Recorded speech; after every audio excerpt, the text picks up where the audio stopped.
हाँ, जैसा कि सभी को मालूम है कि आज का जो विषय है, ज्वलंत विषय है आज का। बहुत ज़्यादा स्टूडेंट इसको लेकर के प्रॉब्लम में है। लगातार मेरे पास स्टूडेंट आ रहे थे कि सर कैसे करेंगे, क्या होगा। तो मैंने फिर एक प्लान बनाया कि मैं एक साथ जो है वीडियो बना करके या लाइव करके उसको सभी को एक साथ बता दूंगा। बार बार जो है एक ही चीज़ बताना थोड़ा सा वो अटपटा सा लग रहा था मुझे ना, कि जब बार बार बच्चे आ रहे तो एक ही चीज़ सभी को बताना। तो उससे मैंने ये सोचा कि आप सभी लोगों को एक प्रॉपर वीडियो बना करके जानकारी दे दूंगा, तो सभी के लिए अच्छा रहेगा, सभी के पास वो पहुंच जाएगी। हाँ, तो अब आज का जो विषय है, जो न्यू पैटर्न और नई कॉपी जो आई है उसको लेकर के चर्चा करना है। आप लोगों से मैं रूबरू हो रहा हूँ इस विषय को लेकर के। तो सबसे पहले तो आप लोगों को ये माइंडसेट करना होगा कि ये जो इनोवेशन है, ये जो पैटर्न है, ये स्टूडेंट के लिए बहुत ही हितकर है। चाहे वो स्टूडेंट न्यू कमर हो, चाहे वो ओल्ड हो, है ना, सभी के लिए अच्छा पैटर्न है और इसमें फ़ायदा ही होगा। ये माइंडसेट करके आप लोगों को चलना है ना। मतलब पॉजिटिव थिंकिंग आपको रखनी है, क्योंकि अगर आप पॉजिटिव रहेंगे तो पॉजिटिव होगा, है ना।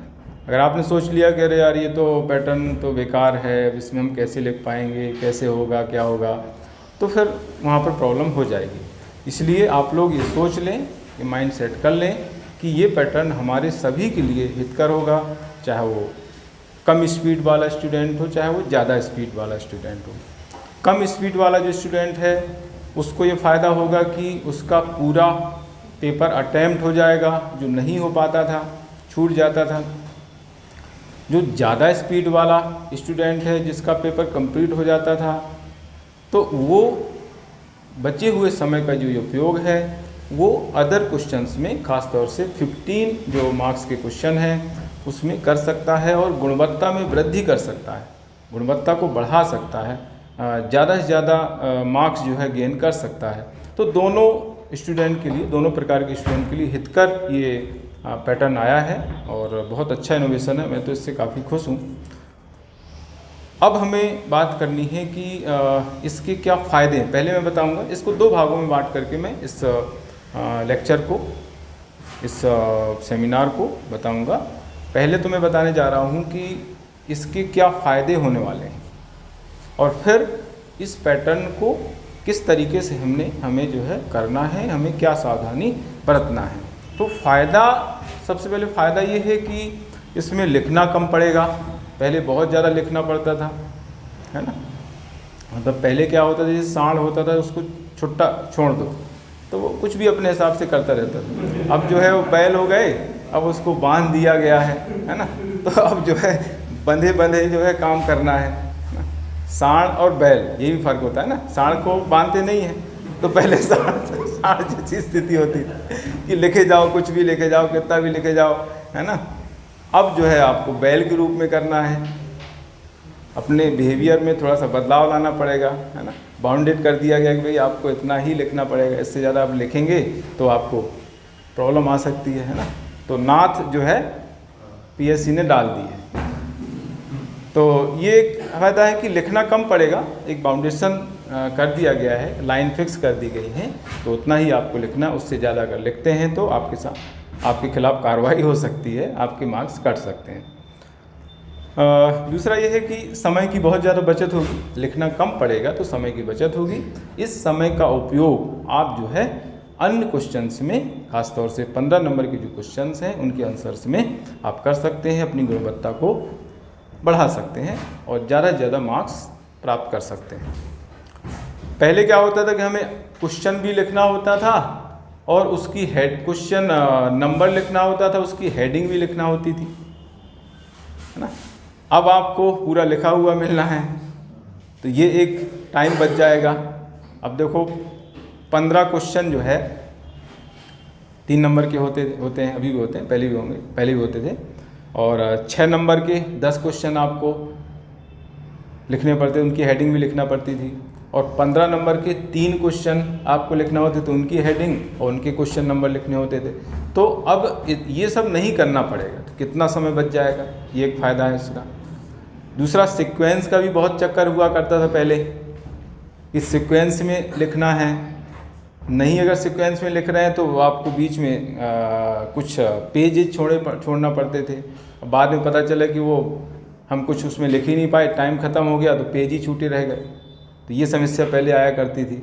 अब वो पेज छोड़ने की समस्या ख़त्म हो गई है ना। आपको अब कैसे भी आप लिख सकते हैं, 3 नंबर का लिख लो, फिर एक 6 नंबर का लिख लो, फिर 2 15 नंबर के लिख लो, फिर 3 नंबर का कोई लिख लो, अब कोई समस्या नहीं है, कैसे भी करते रहो। बस वो उस टाइम उस जो उन्होंने लाइन फिक्स की है उसके अंदर लिखना है। पहले कौन सा क्वेश्चन लिखें, बाद में कौन सा लिखें, ये जो है अब कोई टेंशन वाला नहीं है। ये एक बड़ा फ़ायदा है। एक और प्रॉब्लम हुआ करती थी पहले कॉपी को लेकर के, copy A copy B, part A की कॉपी और पार्ट बी की कॉपी, ये इसमें बड़ी समस्या आया करती थी पहले। कई बार ऐसा हुआ कि पार्ट ए वाला जो मैटर है पार्ट बी में लिख के आ गए, पार्ट बी वाला मैटर है पार्ट ए में लिख दिया, है ना, क्योंकि दोनों कॉपी एक साथ मिलती थी पहले। तो ये बहुत बड़ी प्रॉब्लम होती थी। पहली बार जब देते थे तो ये चीज़ ध्यान नहीं देते थे, तो इससे क्या है कि उनका पूरा एग्जाम ही निरस्त हो जाता था और वो फेल हो जाते थे। तो अब ये प्रॉब्लम अब नहीं है, इस तरह की प्रॉब्लम नहीं आएगी। तो इन सभी समस्याओं से निजात आप लोगों को इस पैटर्न पर मिलने वाला है, तो इसका फ़ायदा आप लोगों को उठाना है। जो भी आपके पास टाइम बचेगा, आपका पूरा पेपर अटैम्प्ट हो जाएगा 100%। अब देखिए, इसमें भी अगर किसी को प्रॉब्लम आ रही है, अटैम्प्ट नहीं हो रहा है, तो अब ये तो दुर्भाग्य की बात है, ये तो उसका दुर्भाग्य है ना, अगर इसमें भी अगर कुछ समस्या है, ठीक है। तो अब वो पेपर छूटने वाली समस्या नहीं आएगी, बशर्ते आप जो है उसकी प्रैक्टिस कर रहे हैं। तो ये अच्छी बात है कि 3 महीने पहले आयोग ने बता दिया, तो आप जो है जो भी पैटर्न आया है उसी पैटर्न की कॉपी लेकर के उस पर आप उस प्रैक्टिस कर लें, तो 3 महीने में आप पूरी तरीके से मैच्योर हो जाएंगे और आपकी जो समस्या है वो दूर हो जाएगी। तो ये सावधानी, ये मैंने लाभ या फ़ायदे बताए हैं इस पैटर्न के। इस पैटर्न में ये मूल मंत्र ये है कि आपको समय का सदुपयोग करना है और कॉपी के स्पेस का सदुपयोग करना है। इस पैटर्न का ये मूल मंत्र है। एक एक लाइन का यहाँ पर इम्पोर्टेंस है। आपको जो है एक लाइन भी व्यर्थ नहीं छोड़ना है, चाहे वो 3 मार्कर्स की बात हो, चाहे वो 15 मार्कर्स की बात हो, चाहे वो 6 मार्कर्स की बात हो। और समय का सदुपयोग तो करना ही करना है, वो तो होगा ही, स्वाभाविक है। लेकिन स्पेस का भी सदुपयोग करना है, जो पहले नहीं होता था। पहले तो एक पेज लिखा, दूसरा पेज एक ही लाइन लिखी, पूरा पेज छोड़ दिया, इस तरह की चीज़ें पहले होती थी। अब ऐसा नहीं हो सकता है। अब आपको तो जैसे कोई पॉइंट हम लिख रहे हैं तो ये पॉइंट हो गया और दूसरा पॉइंट यहाँ तक आया, तो आपको दूसरा पॉइंट यहीं से डाल के लिखना पड़ेगा। ये इतना भी नहीं आप छोड़ सकते हैं, करना ही पड़ेगा आप, ठीक। हाँ, अब हम बात कर रहे हैं कि इस पैटर्न में क्या सावधानियाँ बरती जानी चाहिए। इस पैटर्न को फॉलो हमें अगर करना है तो हमें क्या सावधानियाँ बरतनी होगी, उस पर हम आगे चर्चा करने वाले। तो तीनों जो फॉर्मेट हैं, तीनों के लिए अलग अलग स्ट्रेटजी होनी चाहिए। सबसे ज़्यादा जो प्रॉब्लम आने वाली है या आ रही है बच्चों को, वो आ रही है 6 मार्कर्स में। 3 मार्कर्स में ज़्यादा प्रॉब्लम नहीं है, 15 मार्कर्स में तो बिल्कुल भी प्रॉब्लम नहीं है, क्योंकि वही चीज़ें हैं जो पहले भी होती थी। 3 पेज में पहले भी लिखते थे, अभी भी 3 पेज उन्होंने दिए हैं। तो सबसे ज़्यादा जो समस्या आने वाली है वो है 6 मार्कर्स में, उस पर हम ज़्यादा बात करेंगे। पहले मैं क्रम से चलूँगा। 3 मार्कर्स के संबंध में हमें जो है किस तरीके से सावधानी रखना है, किस तरह से उनको लिखना है, मैं यहाँ पर आप लोगों को लिख के बताऊँगा। कुछ क्वेश्चन मैंने खुद जो है लिखे हैं, देखा है कि भाई कैसे क्या, नहीं तो बच्चे बोलेंगे अरे सर ने तो लिखे ही नहीं होंगे, सर तो कुछ भी बोल रहे हैं, ऐसा थोड़ी होता है ना। तो मैंने क्वेश्चन जो है खुद लिख करके देखे हैं कि यार ये इसमें आ रहा है कि नहीं आ रहा है। मैं देखो लाया हूँ, अभी बताने वाला हूँ। 3 नंबर के क्वेश्चन लिखे हैं मैंने, तो मैं यहाँ पर आप लोगों को लिख के बताऊँगा कि कैसे 3 नंबर में 3 पॉइंट लिखे जाने चाहिए। ठीक है, हाँ, तो 3 नंबर में सबसे पहले तो आपको मैं ये बता दूं कि 3 तरह के क्वेश्चन इसमें मोस्टली मिलेंगे। 3 नंबर के जो क्वेश्चन रहेंगे आपको जो आएंगे उसमें तीन तरह के क्वेश्चन आपको मिलेंगे। एक तो एक कोई संगठन का क्वेश्चन पूछ लेगा, दे दिया, जैसे राष्ट्रीय मानवाधिकार आयोग दे दिया उसने, तो राष्ट्रीय मानवाधिकार आयोग में 3 पॉइंट आपको लिखना है। अब 3 पॉइंट में क्या लिखेंगे वो मैंने लिख के देखा है, मैंने पूरा लिख के देखा है 3 पॉइंट। अब इसमें शायद नहीं दिखेगा, मैं ये 3 पॉइंट मैंने लिखे हैं, अब मैं लिख के बता रहा हूँ। देखो आप लोग, राष्ट्रीय मानवाधिकार आयोग का अगर क्वेश्चन सिर्फ यही पूछ लिया गया राष्ट्रीय मानवाधिकार आयोग बस, अब उसमें कुछ नहीं पूछा कि स्थापना, मुख्यालय, अध्यक्ष, कार्य, कुछ नहीं पूछा, सिर्फ उसने लिखा है राष्ट्रीय मानवाधिकार आयोग, तो आपको 3 पॉइंट उसमें लिखना पड़ेंगे। वो कैसे लिखेंगे मैं बता रहा हूँ। देखो ये इस तरह की कॉपी है,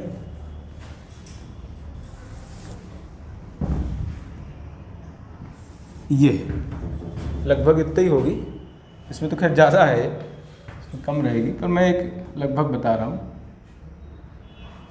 1.1 ये क्वेश्चन है, टॉपिक है राष्ट्रीय मानवाधिकार आयोग, है ना, ये है। आपको लिखना नहीं पड़ेगा, उसमें लिखा हुआ आएगा, मैं यहाँ पर लिख रहा हूँ, यहाँ पर उत्तर लिखा होगा ना, ये एक लाइन है, ये एक लाइन है, ये एक लाइन, ऐसे 3 लाइन में आपको इसको कंप्लीट करना है। तो इस तरह के क्वेश्चंस में हमें 3 नंबर में क्या लिखना होता है, एक तो स्थापना लिखनी होती है, 3 चीज़ें लिखना है, इसमें 4 चीज़ें आ जाएंगी, लाइन 3 है लेकिन चीज़ें 4 लिखना है आपको। स्थापना, तो स्थापना जो भी है 12 अक्टूबर 1993, यही है शायद ना,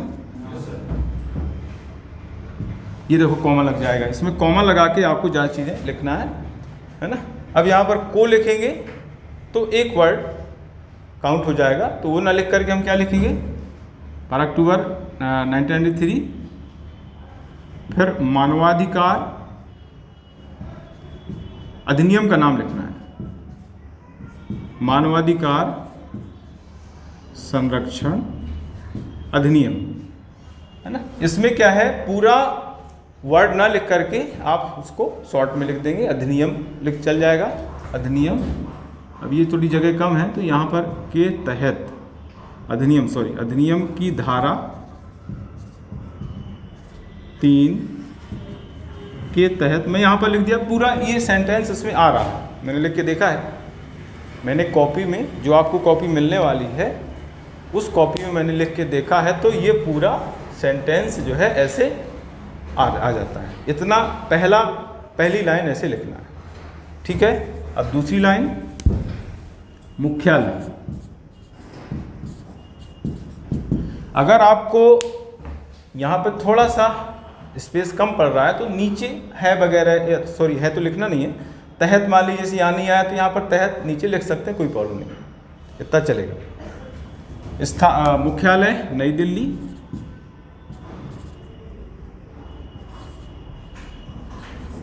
है ना। वर्ड छोटे बनाना पड़ेंगे आप लोगों को, ये ध्यान रखना है। कोई जो है जो अक्षर वगैरह बहुत बड़े बनाता है तो वो जो है आपको छोटे बनाना पड़ेंगे, तो प्रॉपर लिखा जाएगा, है ना। तो ये हो गया। अब देखो इसी में कॉमा लगा के, पहले क्या करते थे हम, मुख्यालय हो गया, अब वर्तमान अध्यक्ष, फिर इसके कार्य, उद्देश्य, जो भी आपको लिखना हो, तो ऐसे 4 लाइन हो जाती थी। लेकिन अब चूंकि 3 ही लाइन है तो उसके लिए क्या करेंगे, हम यहाँ पे कॉमा लगा के वर्तमान अध्यक्ष लिख देंगे, वर्तमान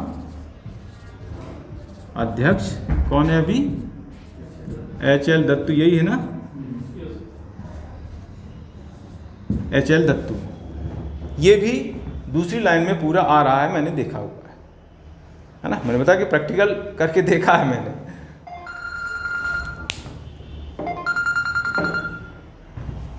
ठीक है। फिर कार्य,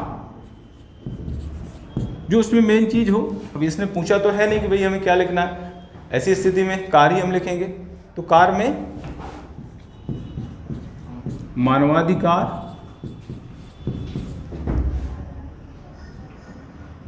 संबंधी उल्लंघन के मामलों की जांच करना। ये भी आ रहा है, लिखा है। अगर थोड़ा सा और इसमें लिखना, संबंधित रिपोर्ट राष्ट्रपति को प्रस्तुत करना, ये भी इसमें डाल सकते हैं। अगर आपका सेंटेंस मतलब इसमें जगह बच रही है कि किसी किसी के ज़्यादा छोटे वर्ड रहते हैं तो स्पेस थोड़ा सा बच जाता है, तो इसमें हम ये भी लिख सकते हैं, संबंधित रिपोर्ट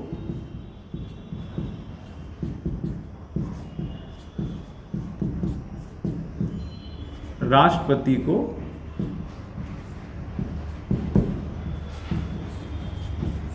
प्रस्तुत करना। अगर आ रहा है तो, नहीं तो इतना ही सफिशिएंट है। तो ये इस तरीके से हो गया राष्ट्रीय मानवाधिकार आयोग का 3 नंबर का क्वेश्चन 3 लाइन। ये परफेक्ट 3 लाइन में चीज़ें आ रही हैं। तो ये मैंने एक मॉडल आप लोगों को बताया है, इस मॉडल के आधार पर बाकी चीज़ें आप लिख सकते हैं। तो एक प्रकार का ये क्वेश्चन हो गया।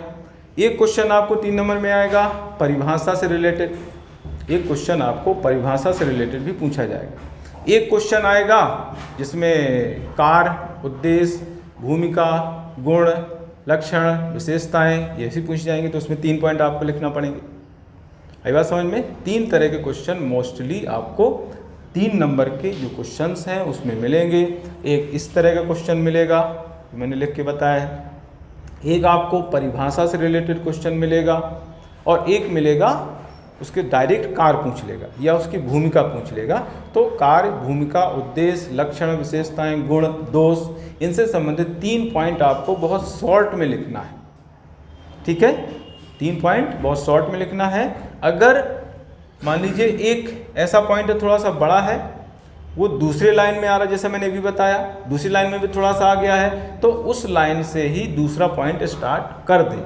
उस लाइन को छोड़े नहीं जैसे पहले छोड़ देते थे, क्योंकि एक लाइन तो खराब चली गई, फिर आप लिख ही नहीं पाएंगे, आपका मैटर शॉर्ट हो जाएगा, छोटा हो जाएगा, तो आपके मार्क्स कम हो जाएंगे, है ना। तो आपको ये हो गया एक। अब देखो दूसरा क्वेश्चन मैं आप लोगों को लिख के बता रहा हूँ 1.2। जैसे इसमें मिश्रित अर्थव्यवस्था, ये दूसरी टाइप का क्वेश्चन है, ये डेफिनेशन वाला क्वेश्चन है, क्योंकि इसमें आपको अलग अलग मतलब लाइन ना लिख करके एक सेंटेंस में लिखना पड़ेगा। परिभाषा है, इसको तो ऐसा अलग अलग तो कर नहीं सकते, पूरा बंधा हुआ आपको सेंटेंस लिखना पड़ेगा। मिश्रित अर्थव्यवस्था ये यहाँ पर लिखा रहेगा उत्तर, फिर इसकी 3 लाइन आपको ऐसे लिखना।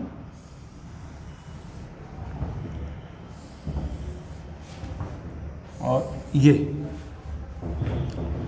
अब मिश्रित अर्थव्यवस्था की डेफिनेशन आपको लिखना है, और इसमें एक उदाहरण आपको देना है। देखिए जो डेफिनेशंस होती हैं, परिभाषाएं जो होती हैं, जो अर्थ होते हैं, उसमें अर्थ लिखने के साथ साथ आपको उसमें उदाहरण भी देने होते हैं अपनी तरफ से। उसमें अगर नहीं पूछा गया है तो भी, अब उदाहरण दे करके समझाओ ऐसा नहीं दिया है मान लीजिए, तो आपको उदाहरण देना पड़ेगा, है ना। तो मिश्रित अर्थव्यवस्था क्या है ऐसा करके पूछा जाएगा, तो आपको इसका आंसर लिखना है, ऐसी अर्थव्यवस्था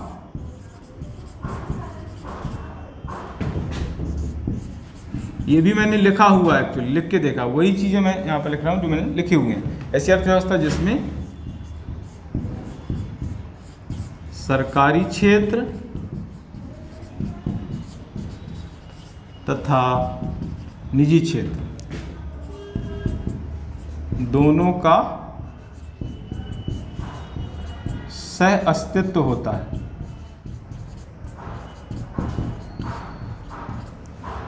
दोनों का सह अस्तित्व होता है, ये हो गया। भारत में इसका सूत्रपात कब से हुआ वो भी आप इसी सेंटेंस के आगे लिख देंगे। भारत में इसका सूत्रपात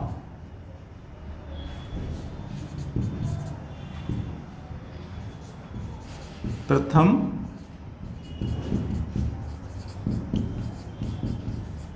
औद्योगिक नीति 1948 से हुआ, माना जाता है ना, लेके हुआ। हमें छोटे सेंटेंस बनाना है ना, माना जाता है हुआ दोनों बात है, क्योंकि माना जाता है उसमें एक 3 वर्ड आ गए और हुआ इसमें एक ही वर्ड है, तो ये फायदे का सौदा है ना। तो ये पूरा जो है 2 लाइन में आ रहा है, ऐसे देखा है मैंने, ये 2 लाइन में पूरा आ रहा है, यहाँ पर नहीं आ रहा क्योंकि अब ये वैसी कॉपी नहीं है। फिर इसमें उदाहरण लिख देंगे हम, है ना, इसमें वो नहीं लिखना है इसका उदाहरण है, इस टाइप से उदाहरण हेडिंग, उदाहरण डैश, बस उदाहरण। बीमा क्षेत्र में LIC शॉर्ट में लिखेंगे। अब जीवन बीमा निगम ना लिख करके उसको LIC शॉर्ट में लिख देंगे तो ज़्यादा अच्छा रहेगा। तो यहाँ पर 3 मार्कर्स जो हैं उसमें आपको शॉर्ट फॉर्म भी ज़्यादा यूज करना है, 3 मार्कर्स में शॉर्ट फॉर्म यूज करें। और इस तरह की चीज़ें भी, जैसे अधिनियम पूरा ना लिख करके अधि कर दिया, पॉइंट रख दिया, तो अब वो अधिनियम ही समझेगा, अधिनियम का कुछ अधिनायक तो समझेगा नहीं, अधिनायकत्व तो नहीं समझेगा, क्योंकि वो कंटिन्यू है, मानवाधिकार संरक्षण अधिनायकत्व ये तो होगा नहीं, अधिनियम ही है, और वो समझे तो उसकी प्रॉब्लम है। अब हमें तो अपना काम निकालना है ना। तो शॉर्ट फॉर्म जो है हम यूज करते हैं ज़्यादातर, LIC, बीमा क्षेत्र में LIC,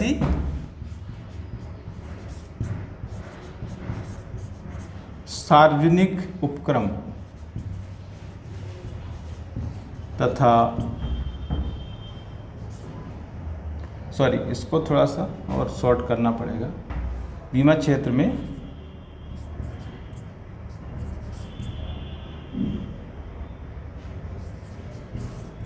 सार्वजनिक क्षेत्र की LIC तथा निजी क्षेत्र की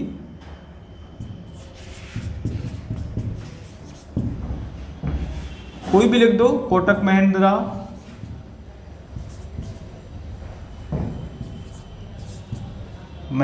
कोटक, सॉरी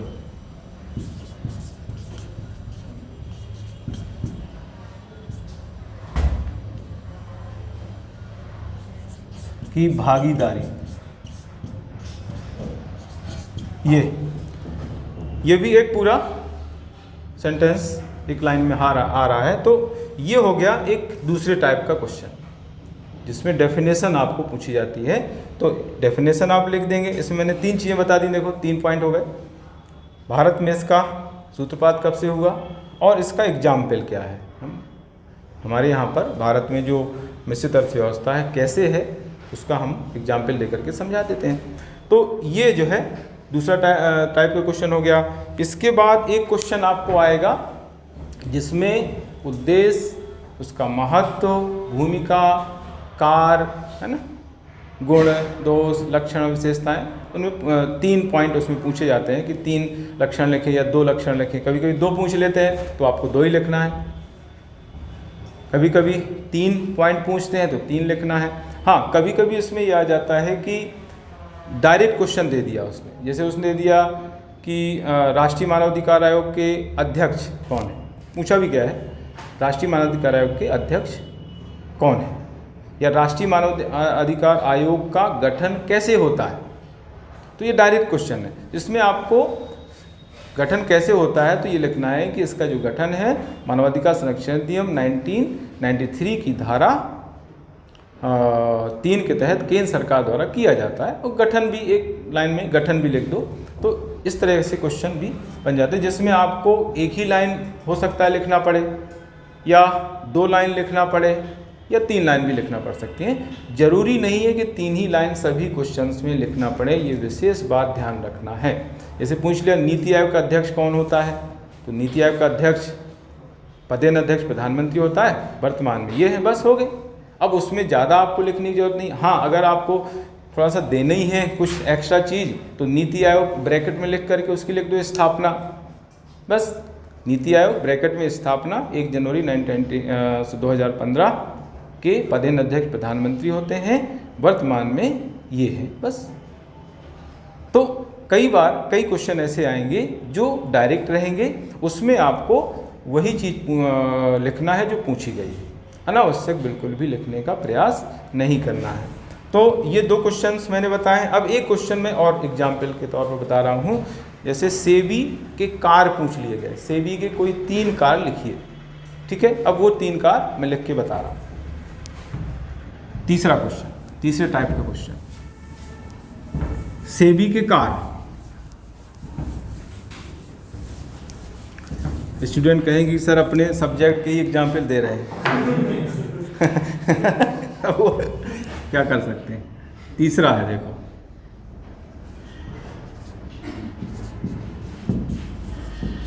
सेबी के कार, ऐसा करके सेबी के कोई या सेबी के 3 महत्वपूर्ण कार, 3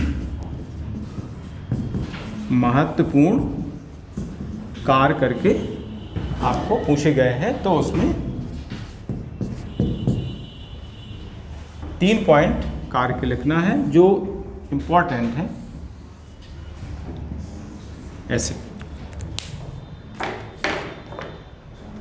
अब इसमें आपको स्थापना वगैरह लिखने की ज़रूरत नहीं है, सीधे जो है 3 पॉइंट कार के लिख देना है। तो सेबी जो है 3 प्रकार की जो गतिविधियां हैं उनको संपादित, उनको नियमित करता है, नियंत्रित करता है। तो एक साथ उनको लिख दें। अब देखो हमें जैसे अलग अलग पॉइंट लिखना है, तो पूंजी बाजार की गतिविधियों को नियमित करना, नियंत्रित करना, म्यूचुअल फंड्स की गतिविधियों को नियमित करना, वायदा कारोबार की गतिविधियों को नियमित करना। तो इन तीनों को अलग अलग ना लिख करके एक ही सेंटेंस में तीनों को लिख दिया, तो 3 पॉइंट का 1 पॉइंट हो गया कि नहीं हो गया। ऐसे करना है। देखिए पूंजी बाजार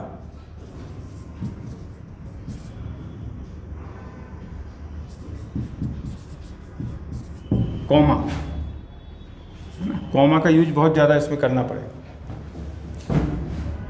पूंजी बाजार, म्यूचुअल फंड्स,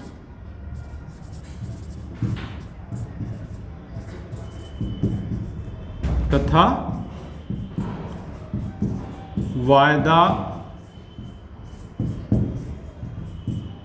कारोबार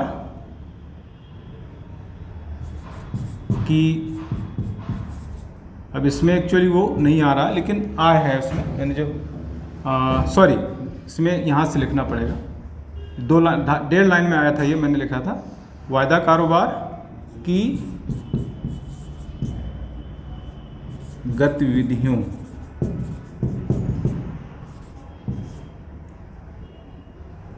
को नियमित करना, है ना। अब पहले क्या करते थे कि ये यहाँ सेंटेंस खत्म हुआ इसको छोड़ देते थे, लेकिन अब ऐसा नहीं करना है।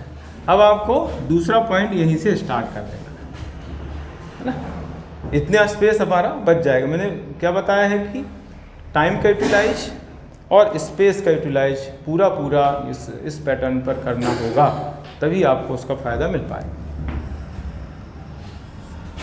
इनसाइडर ट्रेडिंग, इनसाइडर,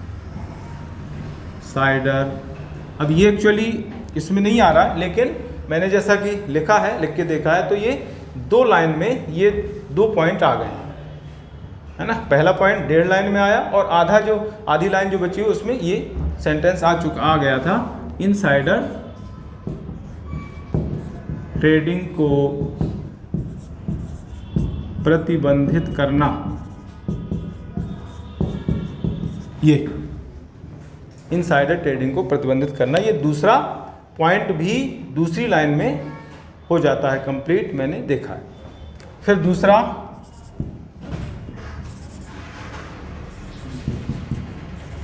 अवैध व्यापार की स्थिति में कंपनियों पर छापे मारना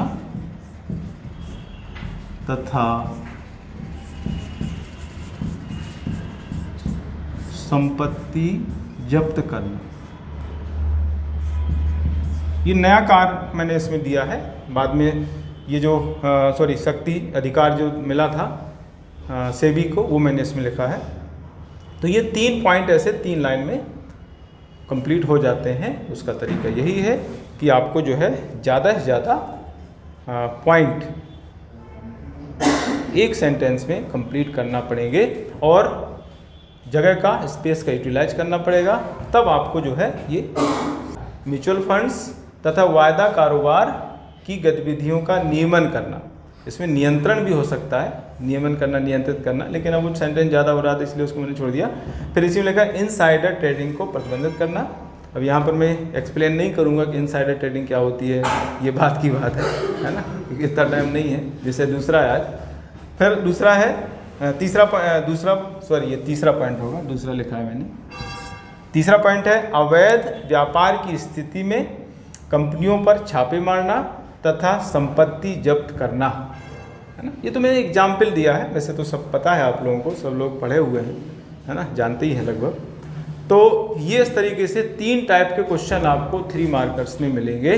तो उसके तरीके में क्या होंगे वो मैंने आप लोगों को बताए हुए हैं। उसका तरीका ये है कि आपको जो है सेंटेंस छोटा बनाना है, ज़्यादा से ज़्यादा चीज़ें कॉमा लगा के लिखना है ना, और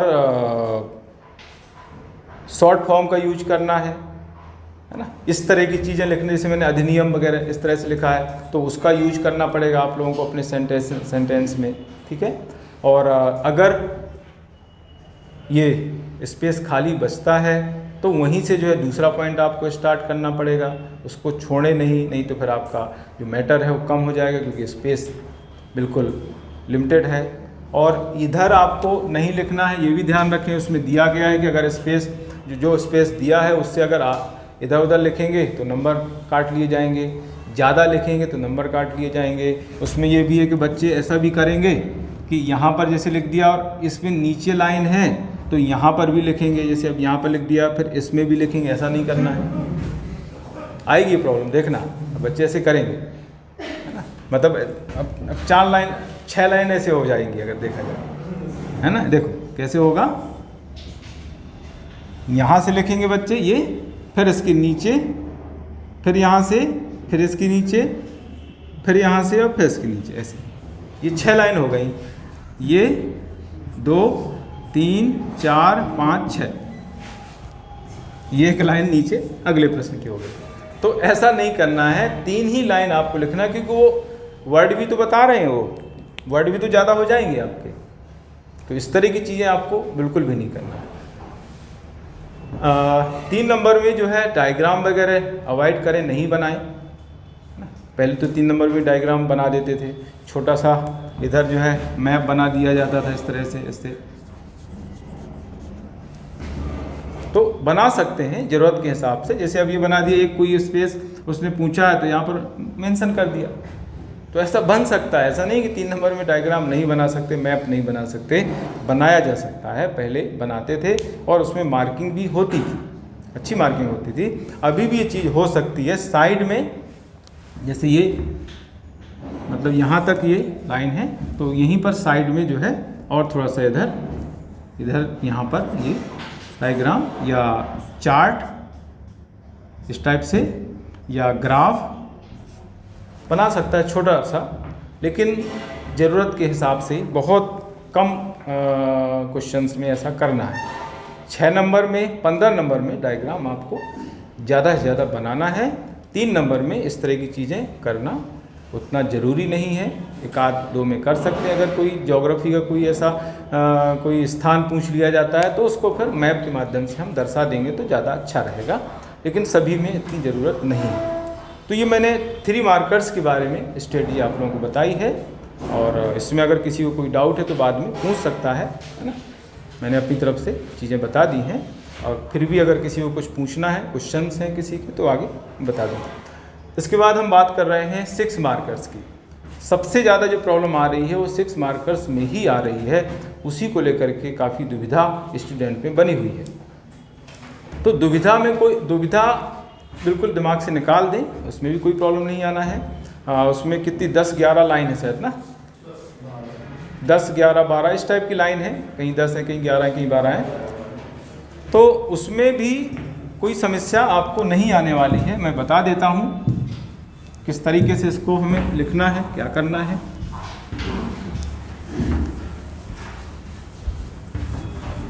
देखिए दूसरा क्वेश्चन,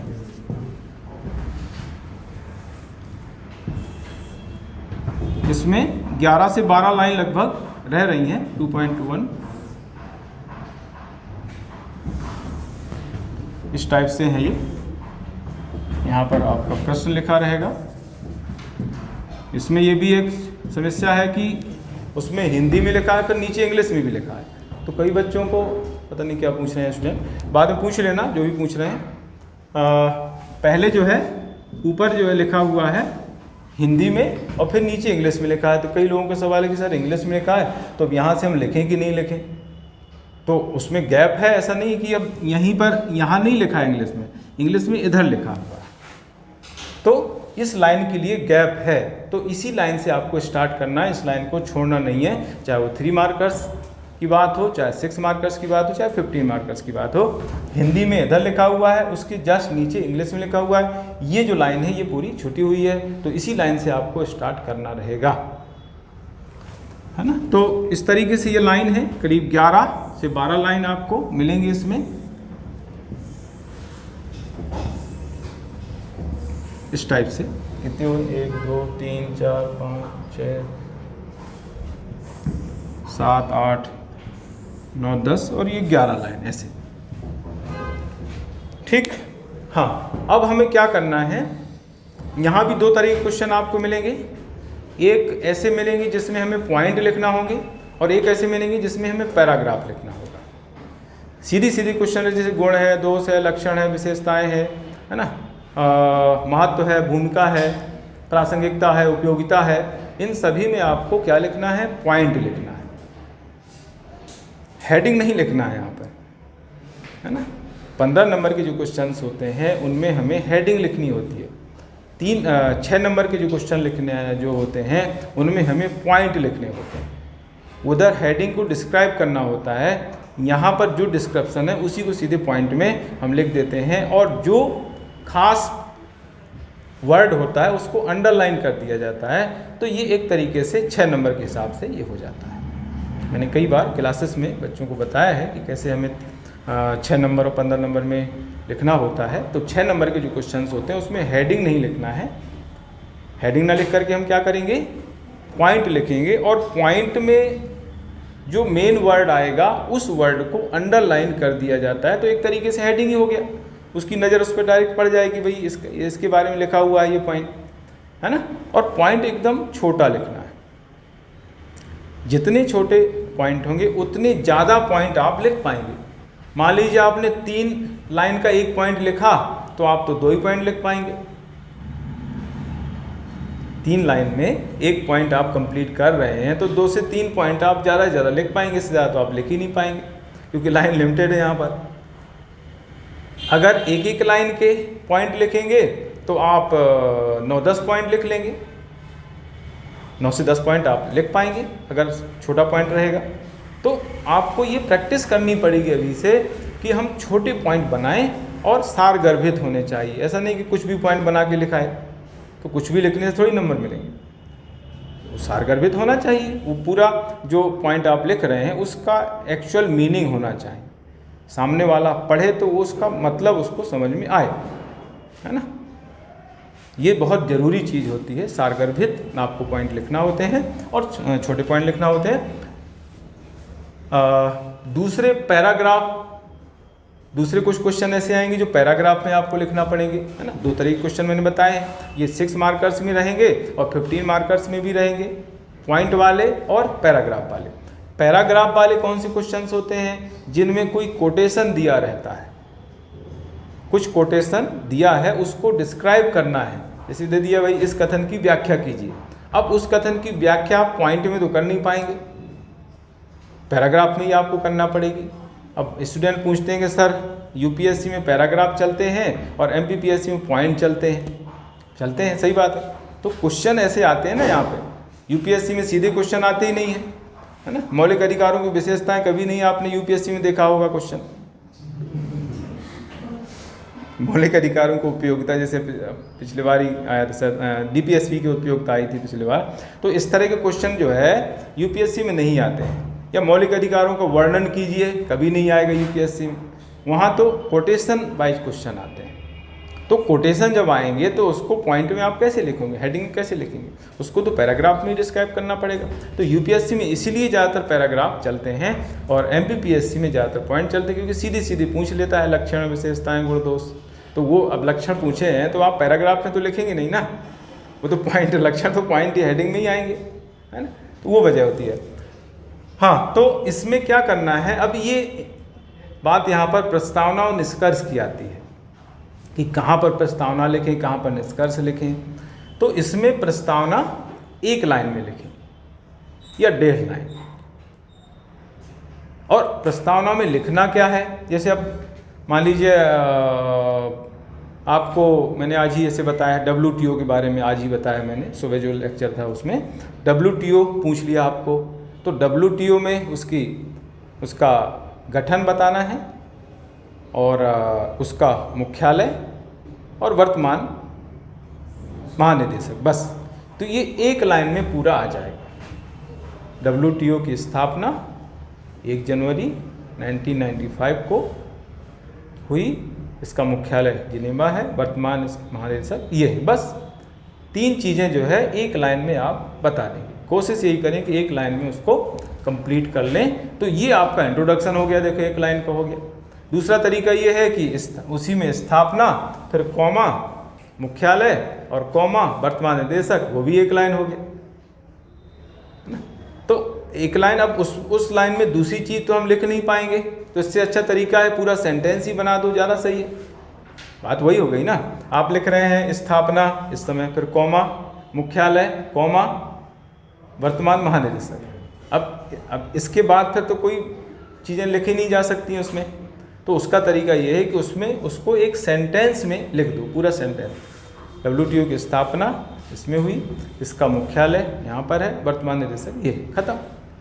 फिर आपको जो उसमें पूछा गया है उसके उद्देश्य पूछे गए हैं, उसका भूमिका पूछी गई है, कार्य पूछे गए हैं, अधिकार पूछे गए हैं, वो डायरेक्ट लिख देंगे। एक हेडिंग उसमें नहीं लिखें, क्योंकि हेडिंग आप लिखेंगे तो फिर वो छोड़ना पड़ेगी जगह। आप सीधे जो है पॉइंट में, ये आपने लिखा और सीधे जो है पॉइंट में उसके कार्य स्टार्ट कर दें, जो भी पूछी गई भूमिका, कार्य इसमें है ना, तो वो यहाँ पर लिख करके। और अगर कुछ नई चीज़ आपको उससे समझने लगती है तो 1 लाइन में उसको बता सकते हैं, वो निष्कर्ष हो जाएगा। तो सब चीज़ें हो सकती हैं, मैनेज हो सकता है अगर आप प्रयास करेंगे तो, है ना। ठीक है, तो 1 लाइन में हो गया, उसकी स्थापना, मुख्यालय, उसकी भूमिका, मुख्यालय, वर्तमान महानिदेशक, 1 लाइन में ये तीनों चीज़ें हो गई। फिर उसके कार्य जो भी पूछे गए हैं पॉइंट में, शॉर्ट में आप इसमें बता देंगे। और फिर 1 लाइन में कोई नई चीज़ उससे जुड़ी हुई है, WTO से रिलेटेड जुड़ी हुई है, जैसे कोरोना काल में WTO की भूमिका बहुत संदिग्ध रही है, या भूमिका अच्छी नहीं रही है, सही नहीं रही है, निर्णायक नहीं रही है, तो उसका उल्लेख हम यहाँ पर कर सकते हैं। जो भूमिका उसकी होनी चाहिए उस दौरान, उस वैसी भूमिका नहीं रही है ना। वो 3 मार्कर्स में क्या पूछ रहे हैं आप बाद में पूछ लेना जो क्वेश्चंस हैं, क्योंकि अब मुझे उसमें ध्यान नहीं जा रहा है ना। तो ये इस तरीके से ध्यान रखना है आप लोगों को। पॉइंट जो है बहुत शॉर्ट में आपको लिखना पड़ेंगे। और अगर इसमें कुछ भी आपको डायग्राम, चार्ट, पाई चार्ट बनाना है तो यहाँ पर आप बता सकते हैं, है ना। जैसे आपको ग्राफ बनाना है तो इसमें ऐसे ग्राफ बनाया जा सकता है, शॉर्ट, बहुत छोटा,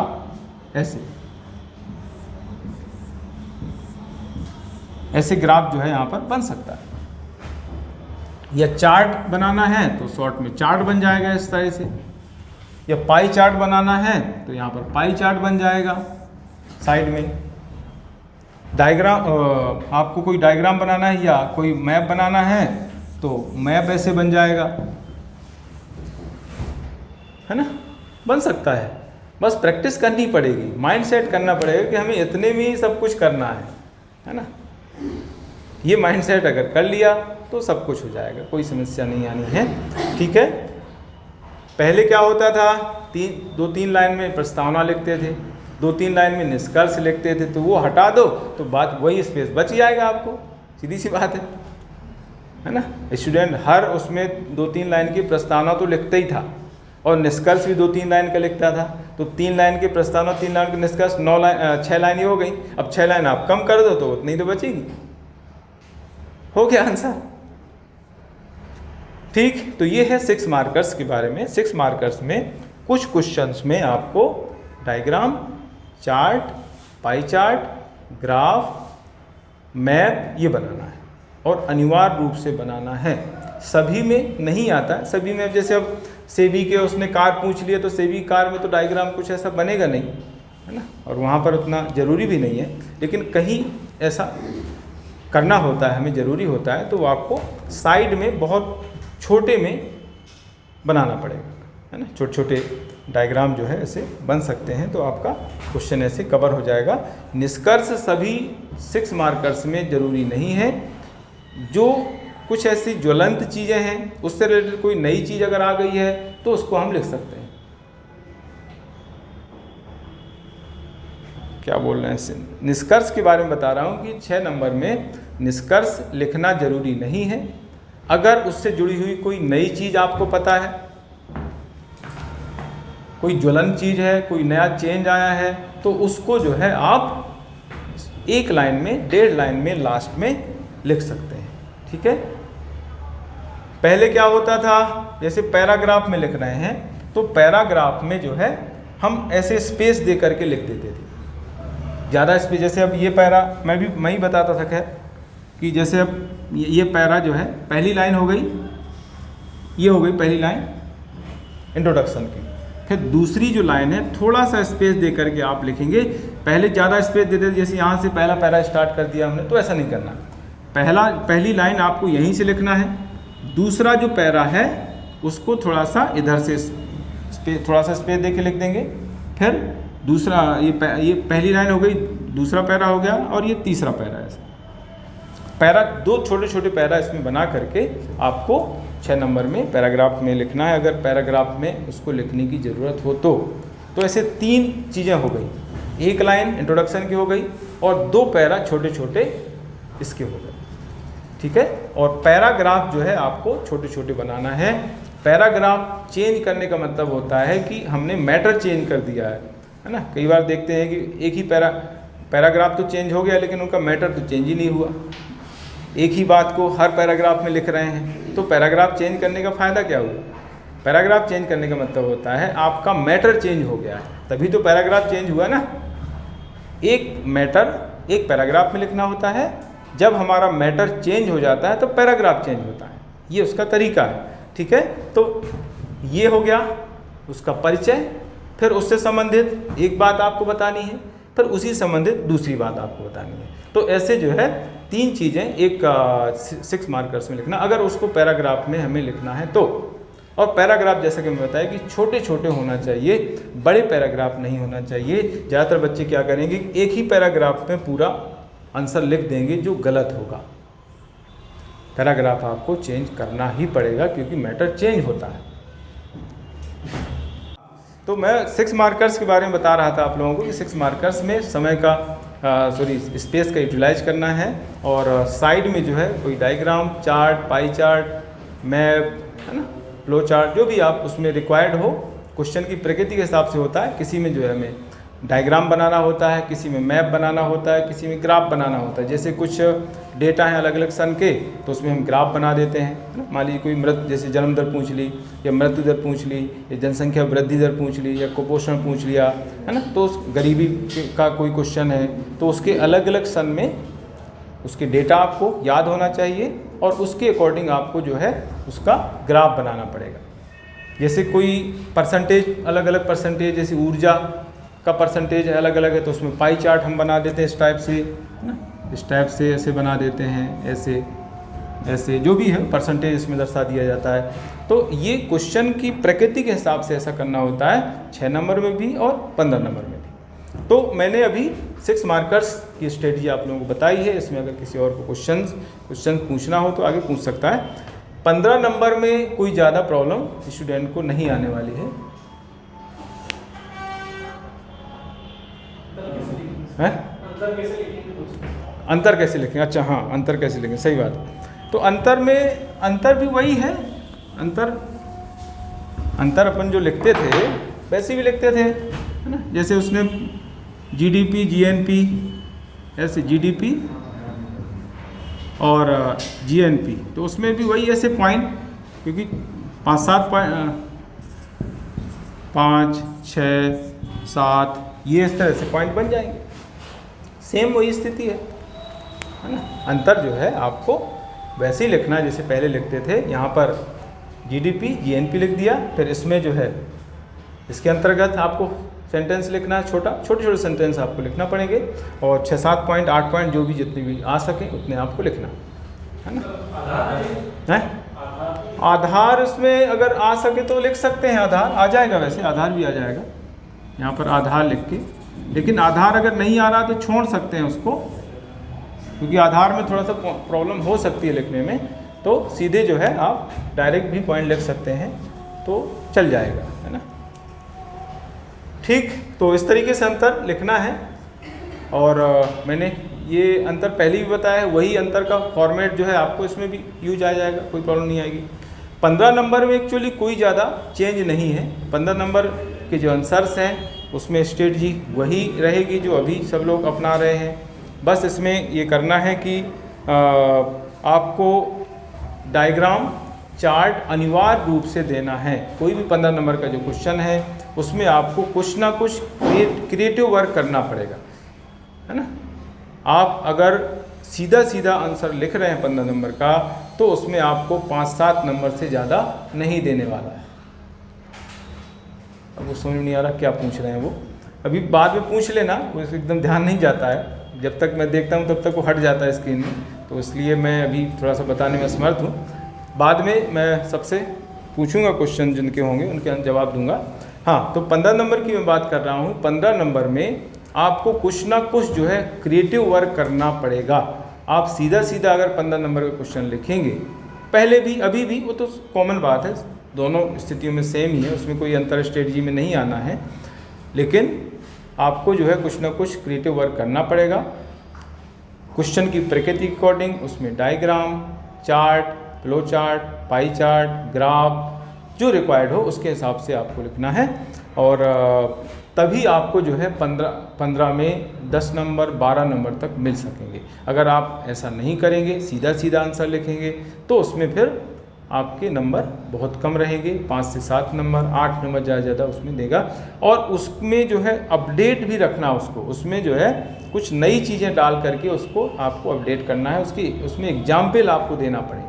तो इसका तरीका ये है कि अभी से जो है 3 महीने का टाइम है, अभी से कुछ संभावित जो क्वेश्चंस हैं 15 नंबर के उनको तैयार करके रख लो। मैंने कई बार क्लासेस में बच्चों को बताया है कि आप लोगों को जो भी क्वेश्चन आने वाले हैं 15 नंबर में टॉपिक पेपर वाइज, उनको जो है अभी से आप तैयार कर लो।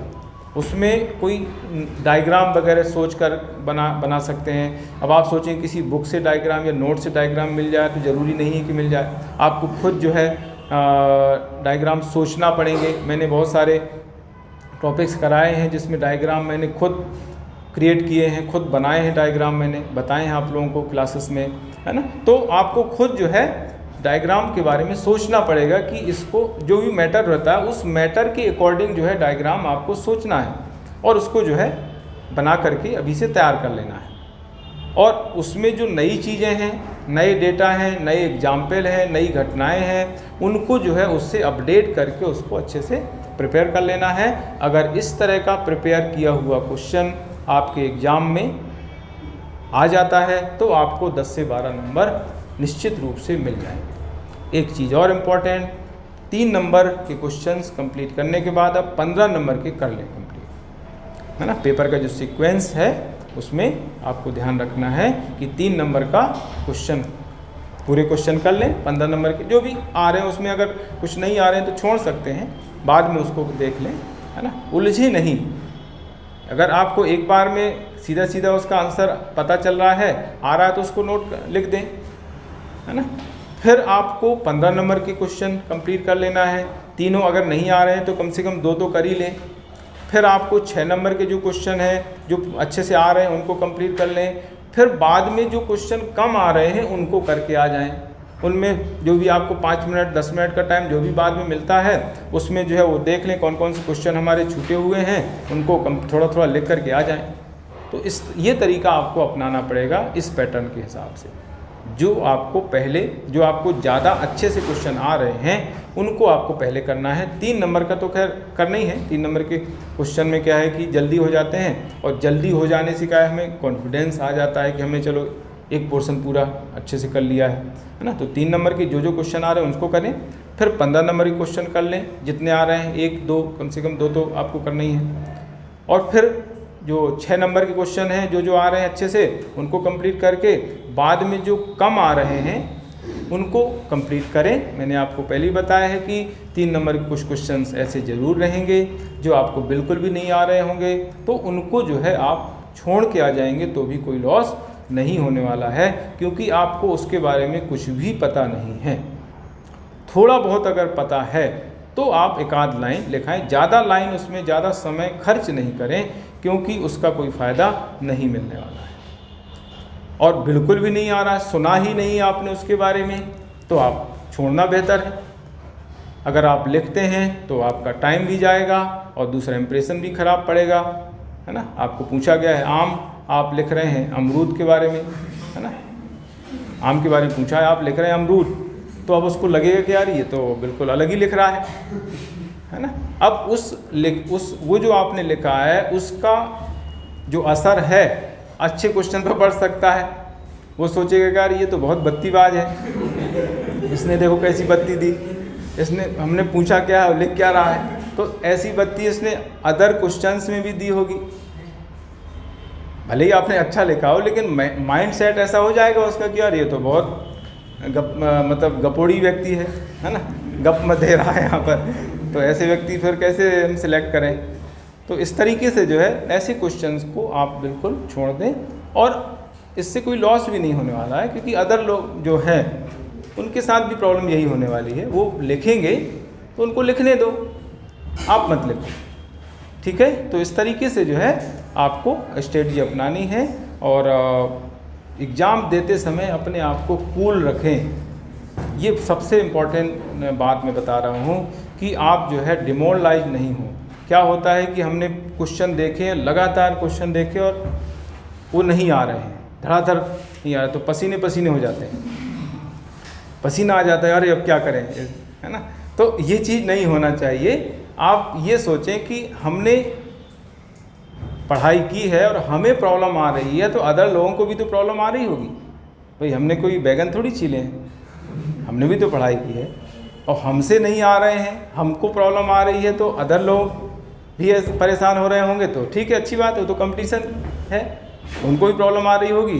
तो आप अपने आप को मैनेज करो, पेशेंस रखो और उनको लिखो अच्छे से, है ना। क्वेश्चन सिलेक्ट करने में भी सावधानी बरती जाती है। कुछ क्वेश्चंस ऐसे होते हैं जिनमें नंबर मिलते ही नहीं है, ये निबंध में भी ध्यान रखना होता है। कुछ क्वेश्चन ऐसे रहते हैं जिनमें एग्जामिनर नंबर ही नहीं देता है। अब आपने अटैम्प्ट तो कर दिया लेकिन नंबर ही नहीं मिलना है उसमें, तो क्वेश्चन का सिलेक्शन भी बहुत मायने रखता है, खासतौर से 15 नंबर के क्वेश्चंस और 6 नंबर के क्वेश्चन भी, क्योंकि वहाँ पर ऑप्शन रहते हैं। 3 नंबर में तो कोई ऑप्शन ही नहीं है। तो वहाँ पर जो है आप ऐसा क्वेश्चन सिलेक्ट करें जिसमें आप अपने विचार रख सकें, नई चीज़ बता सकें, नए डेटा दे सकें। ऐसे क्वेश्चंस आपको रखना। साहित्य जैसे फिक्स जो चीज़ें रहती हैं उनके बारे में लिखने से मार्किंग नहीं होती है ना।